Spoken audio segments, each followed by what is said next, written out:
Hey guys, how's it going? So recently we helped scale a brand from 0 to 4.4 crore rupees. So that's roughly $500,000 in just about 3 months.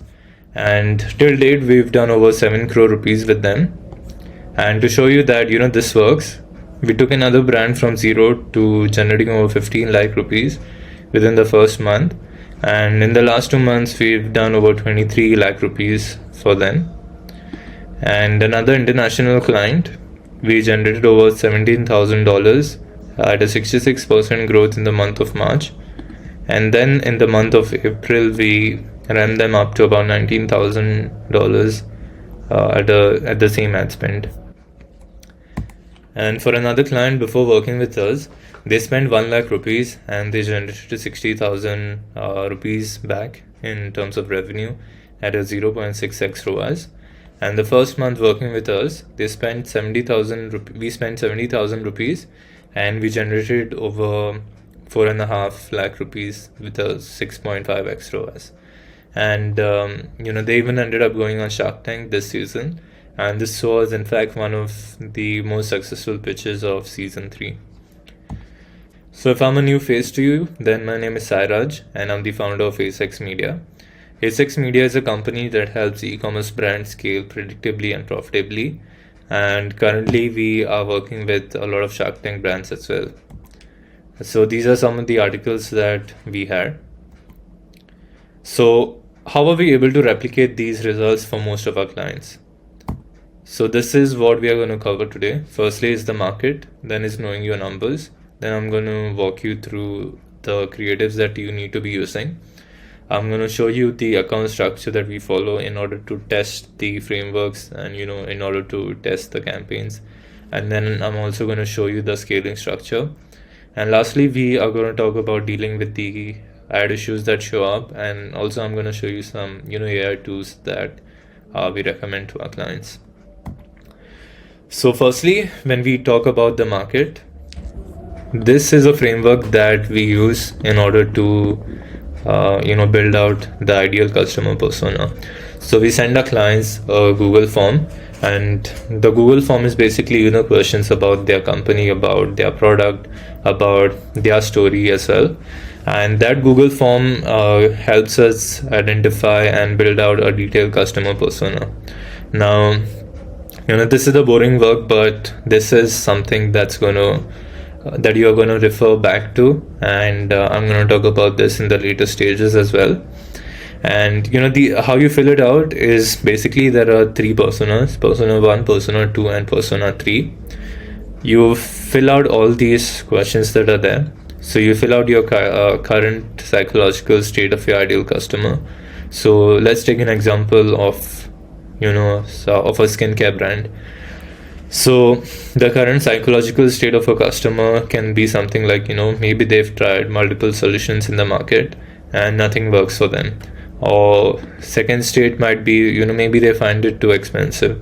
Or the third state might be that, maybe they are scared to try new routines because they want to stick to their old routine.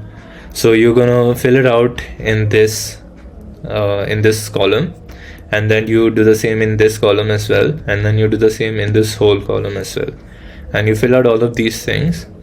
Now lastly, for the FAQ section, what I suggest doing is if your client has a lot of reviews, you can go through them, but if they don't have a lot of reviews, then you can find a similar product on Amazon, or you can find a direct competitor of your client, or if you are doing the ads, then you can find your direct competitor.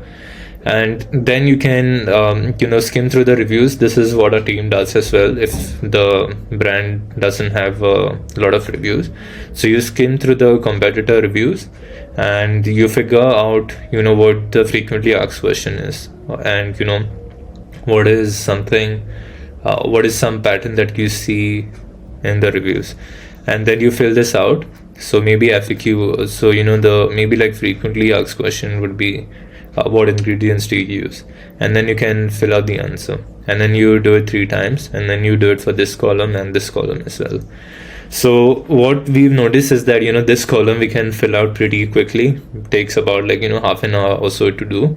And these two columns, this is where, you really have to go and, dig deep and try to find out answers. So once you do it, it's just, like a one-time thing. You can obviously, like, if you have new findings, you can keep on updating. But once this is done, then we go to the step 2. So the step 2 is figuring out your numbers.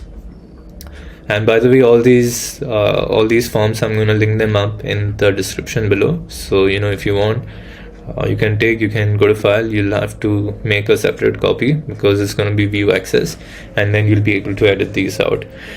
So the second step is, having them fill out these numbers.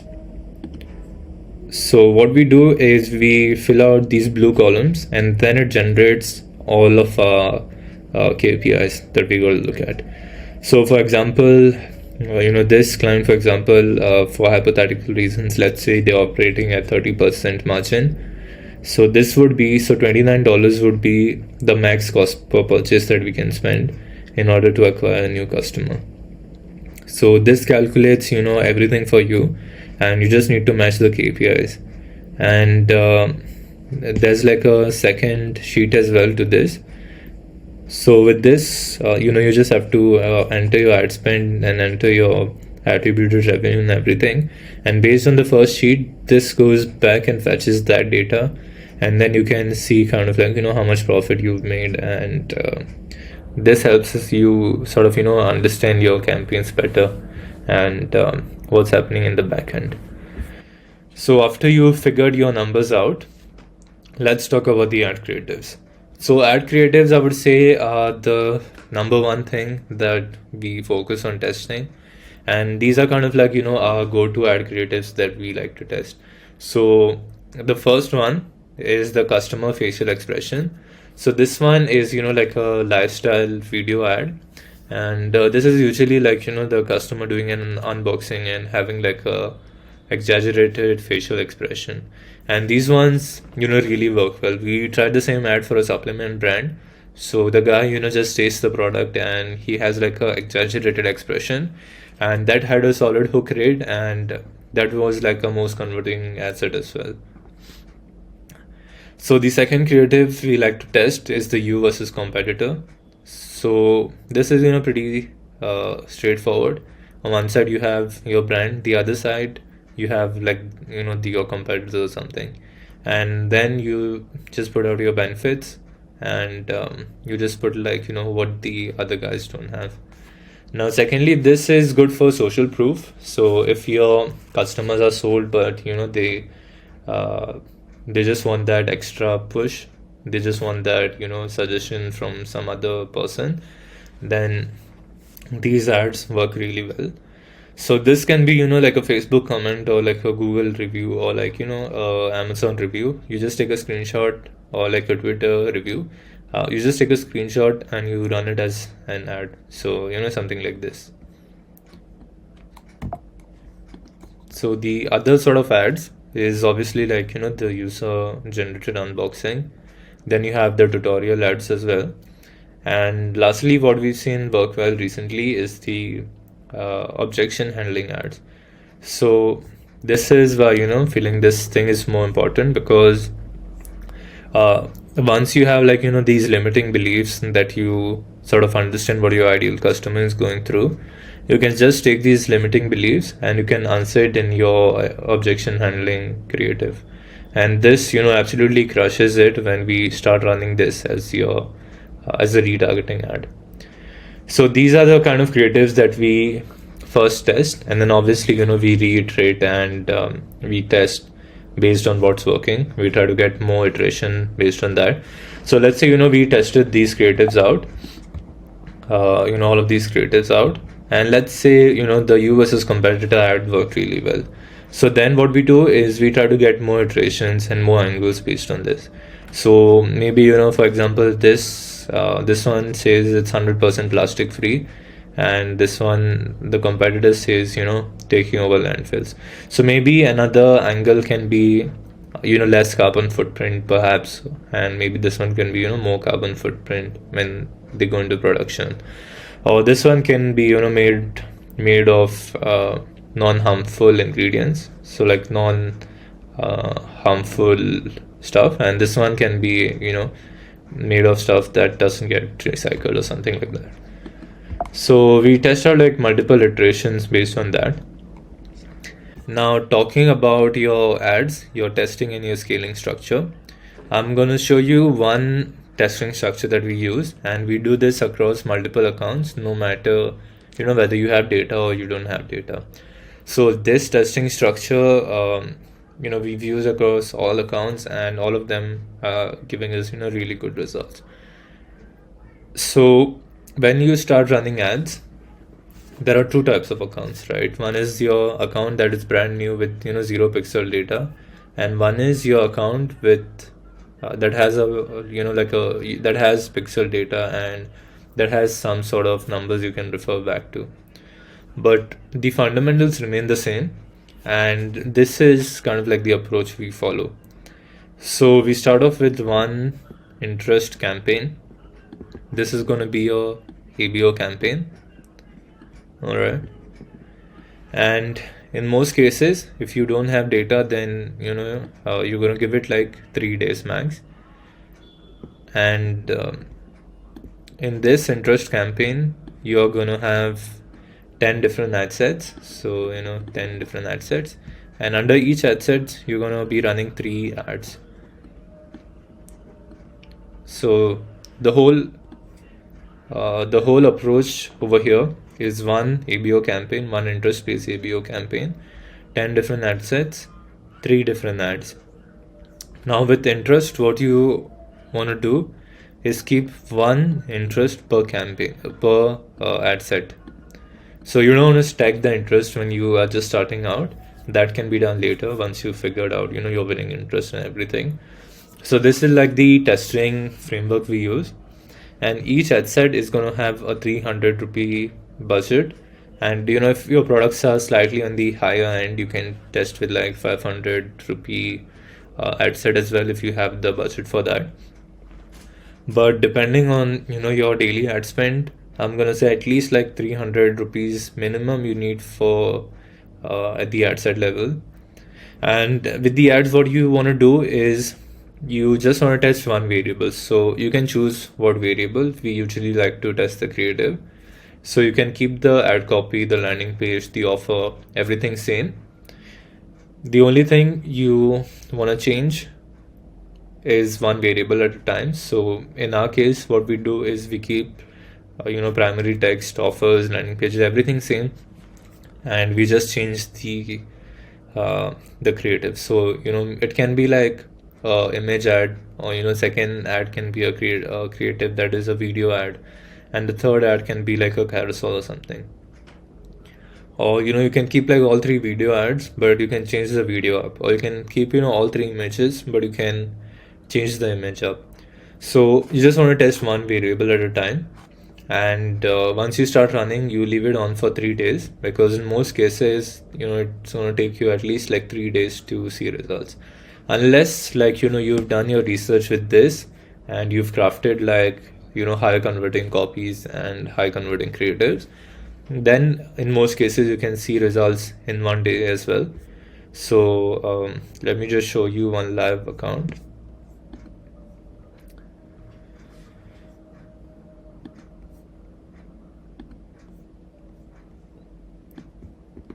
Right, so this is an interest campaign that we are running, and let's just filter by selection.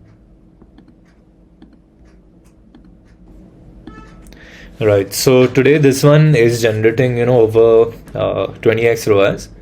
So we spent about 2,000 rupees so far, and we got 36,000 rupees back. So this is like the testing structure that I've explained to you all, like the same thing we are doing over here.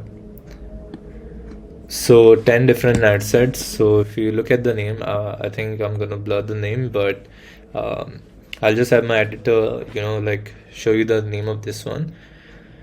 So this is an interest campaign at 300 rupee ad sets. 300 rupee per ad set, and you have like 10 ad sets running. So you run it for at least 3 days. But in our case over here, since all of these are performing creative, all of these are performing ad sets, what I'm gonna do is I'm gonna take out my best performing my best performing ad sets. So that would be this one, this one, this one,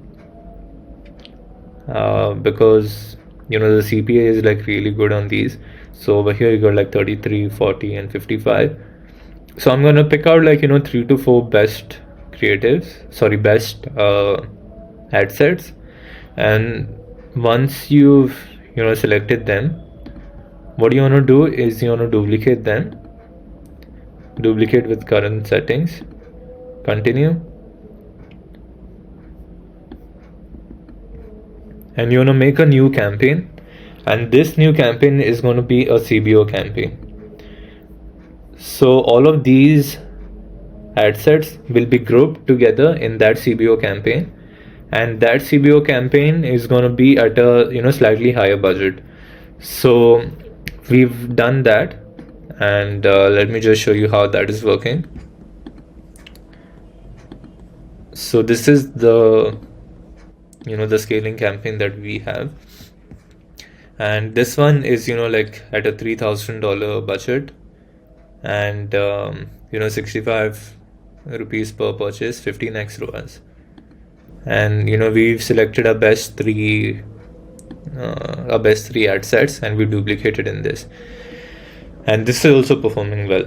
So as I was saying, the winning interest CBO campaign, so once you've duplicated the winning interest into a CBO campaign, this is how it's going to look like. And as you can see, right, this is also performing really well. We spent about 2.6k on this, and got back 15x ROAS.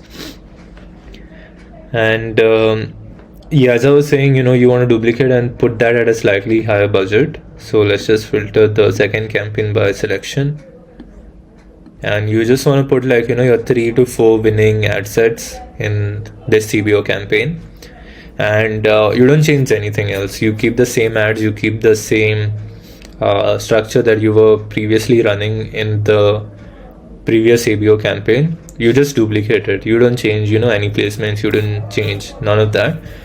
Just 3 best winning ad sets, duplicate in a CBO, let it run for 3 days.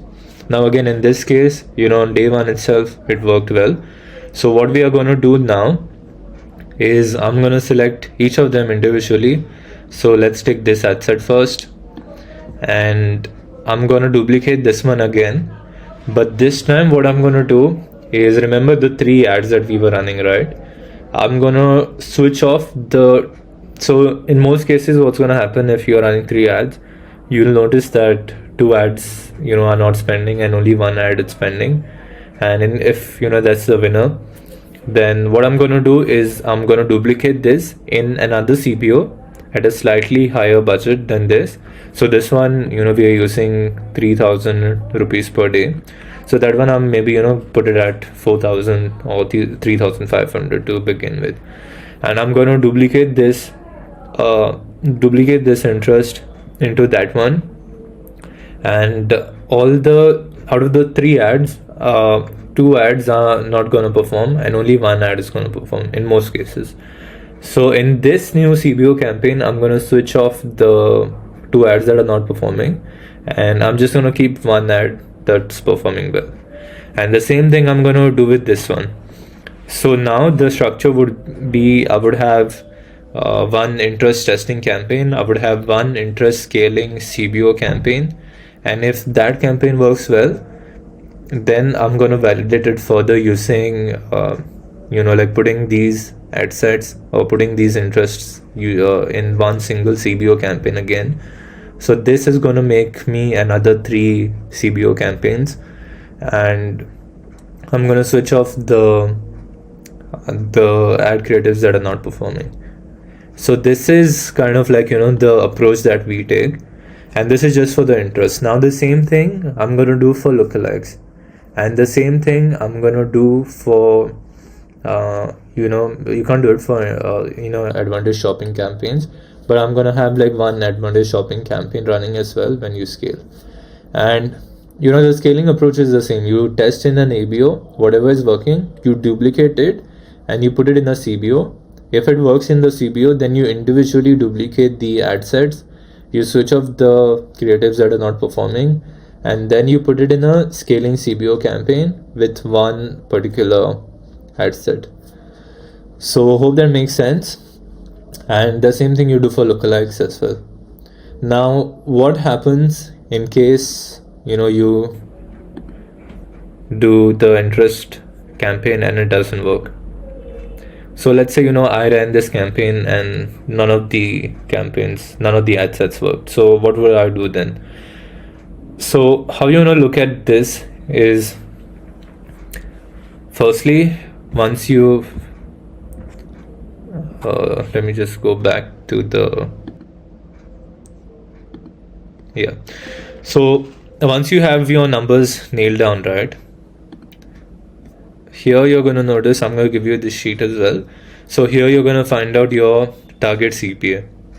So let's assume our target CPA was 150 rupees in order for us to get above a break even. So now what you want to do is you want to run the campaign for 3 days, and you want to keep in mind your 150 rupee target CPA, and at the ad set level after 3 days. So let's just let's just take this campaign again. So now you want to go at the ad set level once you've consistently run it for 3 days.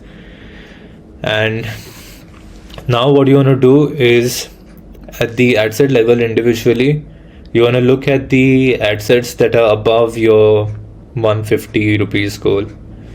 So let's just say you don't have any ad set that's above your 150 rupee goal. Maybe all of them are going above 200. So for example, this one, and you have 0 winning ad sets. So in that case, what you want to do is you want to look at the ad sets funnel wise. So how that would look is, first you would filter, you would put the columns out this way, right? You would put your amount spent, then you would have your cost per link click, then you would have your link clicks, then you would have your CTR, and then you would have your website visits, then you would have your add to carts. After add to carts, initiate checkout. After initiate checkout, you're going to have your purchases, your ROAS, your revenue. So filter out you want to put your columns out this way, and this will just help you identify what exactly the issue is. So you look at the amount spent. It should spend at least 1.5 to 2x your cost per acquisition at the ad set level. So if your cost per acquisition, ideal cost per acquisition is $30, then you want to have at least 2x of that spent. So at least $60 at the ad set level spent before you make a decision. Then you look at your CPC. So your cost per link click is gonna, so if you notice, right, all of these things are the creative at the ad level, and all of these things at the website level. So your CPC is usually speaks volume about your creative and your ad copy. And usually if this is high, we would change out the ad creative and we would test it out again. If your link clicks are your CTR, your CPC, all of these things, if if CPC is high, you test out a new creative. If link clicks are low, that means your CPC would be high, And again, if your CTR is low, then you need to change out, your copy or your creative. So with this, you just figure out, what exactly you want to change. And then we come to the website part. So you first want to see, like, how many link clicks are there and how many website visits are there. So let's say, there are 1,000 people clicking on your link and maybe just 200 people visiting your website. So that means that there's a drop off from your link click to your website visits, and you need to refresh. Your website needs to load faster. So people are clicking on the ad, but they are not going on the website. So you can install, like, a tracking software on the website to see how much traffic you're getting, what sort of traffic you're getting, and why they're dropping off. Usually it's because of low website loading speed, but yeah, again, like, if you have any other issues, you can click on the ad yourself and you can see, how long it takes. Then you want to compare your website visitors to your add to carts. So if this number is fine, then that means the people are adding to add to cart, but they are not going further. But if this is off, then you would want to make changes on your add to cart button or your add to cart page, or you would want to make changes on your website. So you just have to look at it funnel wise, and you just have to see, like, where the drop off is and that particular area you fix. So for example, if I had 10 people and only 2 were initiating checkout, then obviously there's a leak from add to cart to initiate checkout. So I myself would go on the website and add to cart and then go to the checkout stage and see what exactly the issue is. So then you would probably have found out this whole issue. So if this is the issue, then you change the creative. If this is the issue, then you want to change something on the website. And for example, if everything is fine, you're even getting your cost per purchase, you're getting it within the target, but still you're not making money, still you're not breaking even, then it's a problem with your average order value. So in that case, you want to figure out offers and figure out ways to change the average order value. And for that, you can use, like, something like this. So this is a database that has, like, offers from a lot of competitors, and based on your niche, you can just press Command F, and it's going to pull out a search tab. And in this search tab, you can put out your niche that you're in, click enter, and this is going to highlight your particular niche, and then you can go and see what sort of offers are this running. So yeah, that is kind of it with, like, the diagnosing and dealing with the issues and everything like that. Just make sure that you are testing one variable at a time. Test different angles, test different landing pages, test different copy, offers, everything. Again, like, diagnose funnel wise and play the long-term game. Like, if you are running ads and turning them off and on a daily basis, then it's going to falter the learning phase and you're not going to see results. But if you keep patient, and if you sort of play the long-term game, then you are going to see the results, because it's just a matter of testing and figuring out what's working, what's not working, and based on that you reiterate and you go through the whole cycle. And these are, like, some of the AI tools that we use and we recommend for our clients. So firstly, ChatGPT. You can use ChatGPT to fill this out as well. So you can the Google form, you can integrate it with ChatGPT, and you can have ChatGPT go through the answers, and then you can fill this out. These are some of the other AI tools: HeyGen, TDO, Creatify, Submagic.ai, Flare.ai. So these are some tools that we use. Flare.ai is really good if you want to create mockups and everything like that. And these are some of the tools that we recommend our clients. So apart from that, I hope this was valuable. These are some of the more results that we are able to follow: the testing structure, the scaling structure, the diagnostic structure, everything and get. So this was like, a 10x ROAS. Before working with us, 0.96% conversion. After working with us, we went through the whole funnel, we fixed the issue, 4.35% conversion. Again, this was another client who was happy with the progress. This, like the same structure works across multiple accounts. We did this on TikTok Shop as well, and it worked there as well. And some more results. So if you follow this whole framework, if you follow this whole structure, then adding $100,000 per month to your bottom line would merely be a byproduct of doing so. So if you want help, and if you want us to come in and partner up with you and help you reach these particular stages and get the results that we are getting our other clients, then I'm gonna drop my Calendly link below. You can go over there, you can book in a one-on-one call with me, and we are going to go through the account. We'll diagnose if we can come in and help you or not, and if we can, then I'm going to let you know. If else, then I'll just simply point you out in the right direction. So apart from that, all the other links are going to be down in the description. I hope you found this training valuable. If you have any other questions, then just drop them in the comments, and yeah, I'll catch you up in the next video. Cheers.